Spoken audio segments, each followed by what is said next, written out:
반갑습니다. 플러스 경매 김수경입니다. 저는 부산, 울산, 경남 지역에서 경매 대행 그리고 경매 교육 일을 하고 있습니다. 오늘은 구독자분이 카톡을 주셨었어요. 제가 누구라고는 말씀을 안 드리겠는데 아이고 이제 입찰에 참가하셨다가 2월 6일 날 실망을 하셔가지고 엄청나게 나름 조사를 하셨는데 떨어졌는데 낙찰가가 납득이 안 된다라는 그런 어떤 카톡이었어요.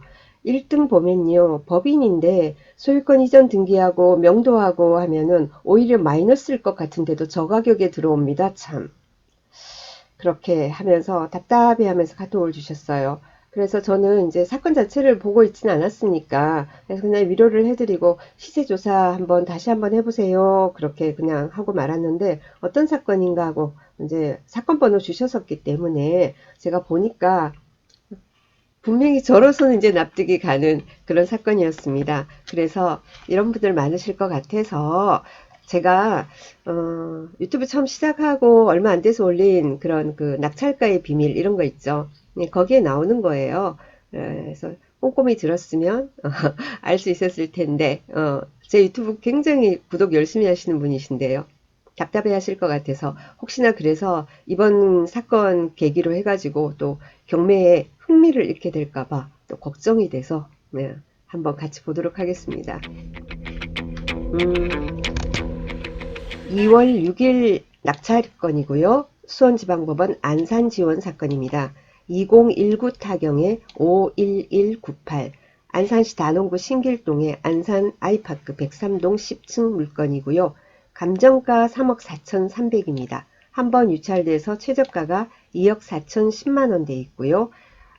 그리고 18명이 입찰에 참가했습니다. 18명의 입찰에 참가해서 3억 2,500 낙찰이고 2등은 3억 2천 뭐 얼마 이렇게 돼 있어요. 차순위 신고를 또 했다고 나와 있습니다. 이 차순위 신고한 사람 같은 경우에도 이 1등 저 사람 제정신이야? 하는 생각이 들어서 혹시 포기할지도 모른다라는 희망을 가지고 차순위 신고를 하셨겠죠. 헛수고하셨습니다. 왜냐면은 여기 보세요. 소유자 채무자 윤땡땡 있고 채권자 경매 신청 채권자가 유진 머시기 유동화 전문 회사 이렇게 나와 있고 낙찰이 어디입니까? 서울시 강남구 유진 유동화 전문 채권자가 낙찰을 받은 겁니다. 채권자가 낙찰을 왜 받아요? 받을만 하니까 받았겠죠. 어쩔 수 없이 다른 사람이 예를 들면 받을 돈이 되게 많은데 받아야 될 돈은 많은데 보니까 시세 대비해서 다른 사람이 낙찰을 받으면 상식선에서 낙찰을 받고 그 돈을 자기들이 배당을 받게 되면은 얼마 안 된단 말이에요. 근데 받아야 할 채권은 금액은 높아요. 그런데 이 소유자 겸 채무자를 통해서 뭔가 더 이상 회수할 수 있는 방법이 없어요. 다른 재산도 없고 아무것도 없고. 자, 그런 경우에는 어쩔 수 없이 채권자들이 거의 시세에 근접하게 낙찰을 받아서 이것을 정상 일반 매매로 해가지고 그 채권을 회수하는 게 그죠? 더 자기들한테는 이익이기 때문에 그래서 채권자들이 어쩔 수 없이 시세에 근접하게 낙찰받는 이런 사례가 왕왕 있습니다. 그래서 근데 일반인들 같은 경우에는 이제 낙찰 금액 이렇게 개찰을 하지 않습니까? 그러면은 금액에만 집중을 돼 있어서 누가 받는지를 모르기 때문에 그런 거예요. 이렇게 채권자, 일반 이런 이제 경매 신청 채권자 금융 쪽에서 받는 경우도 있고 또는 임차인이 받는 경우도 있고 또는 소유자 가족이 받는 경우들이 있죠. 이름 보면 대충 나와요. 얼마 전에도 보니까 어떤 낙찰건 보니까 소유자가 뭐 노경 얼마 뭐 이렇게 돼 있는데 낙찰받은 사람도 노경 뭐 이렇더라고요. 뭐 형제가 받아준 거겠죠, 그죠? 예, 그런 경우는 터무니없는 낙찰가들이 나옵니다. 이런 경우 왕왕 있으니까 처음 입찰 한두 번 할 때 이런 게 연달아 이렇게 본인한테 해당이 돼버리면 경매할 게 못 된다 이런 생각을 할 수 있을 것 같아요. 그러지 마세요. 오래 하다 보면은 그런 게 있다가 또 뭐 그런 게 없는 경우가 더 많으니까 예, 열심히 한번 해보시기 바랍니다. 흥미를 잃게 될까봐. 자, 그러면 이왕 소개하는 김에 한번 분석 공부 한번 해보죠. 등기부 보겠습니다. 등기부 보니까 2014년 1월 24일 날 이제 됐고요. 그리고 첫 소유주네요. 2016년 7월 14일 날 근저당이 있습니다. 페퍼저축은행. 그 다음에 또 페퍼저축은행에서 3억 받고 또 7,080, 3억 7,080을 받았네요. 그리고 BNK 캐피탈에서 또 3,600 그 뒤에 몇 달 뒤에 또 추가받고 그 다음 2018년 가압류 하나캐피탈 압류도 들어오고 자 그랬는데 여기 경매했습니다. 이미 경매가 2월 27일 날 들어왔는데 유진 제이라 유동화 전문회사 자 이렇게 들어왔습니다. 여기가 이 페이퍼저축은행의 요거 있죠. 요것이 이렇게 채권이 양도된 거예요. 아시겠죠? 그래서 여기서 이렇게 받았는데 여기 채권 최고액 보세요. 얼마죠? 3억 7,080만 원이잖아요. 3억 7,080만 원. 채권 최고액이 3억 7,080만 원이에요. 그러니까 그런 결과가 나오는 거예요. 자, 그러면 매각물건 명세서 보는 것도 우리 한번 해봅시다.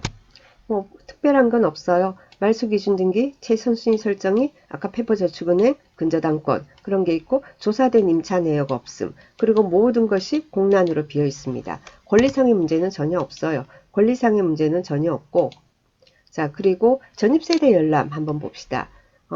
전입세대 우리가 남의 타인의 전입세대를 열람할 수가 없습니다. 그런데 경매가 공고가 되면은 누구든지 열람할 수가 있고요. 그리고 여기가 안산이라고 해서 여기 안산 사건이잖아요. 안산시 사건이라고 해서 안산시 뭐 이렇게 단원구 어쩌고 돼 있는데 이 지역에 주민센터에 가야지 열람할 수 있는 게 아니라 어디서든지 열람할 수 있습니다. 여기도 보면은 여기는 뭐죠? 서울특별시 송파구 마천이동 여기서 열람을 했어요.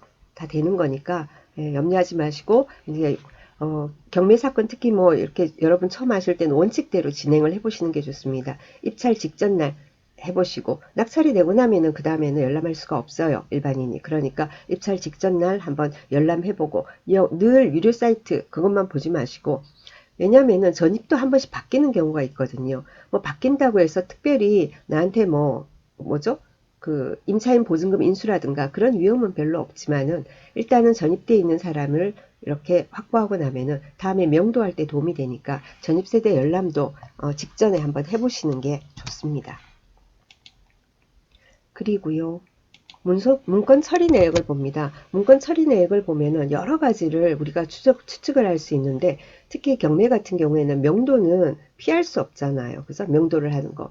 명도를 하다 보면은 뭐 10건에 한 건, 20건에 한 건 정도 그냥 수월하게 지나가는 경우가 있지만은 대부분의 경우에는 그 이사비 주고 협상을 하려고 해도 참 처음에 속을 많이 끓입니다. 그리고 10건에 한 건, 2건 정도는 어디론가 가버려서 협상도 안 되고 이거 어떡하나 유튜브에서 흔히들 말하는 것처럼 그냥 공실은 안 사는 거는 확실한 것 같으니까 문 따고 그냥 갖다 버려야 되나 아니면은 정식으로 돈이 많이 들어도 강제 집행을 해야 되나 아이고 돈도 많이 들고 시간도 많이 걸릴 건데 그런 고민들을 하게 됩니다. 그죠?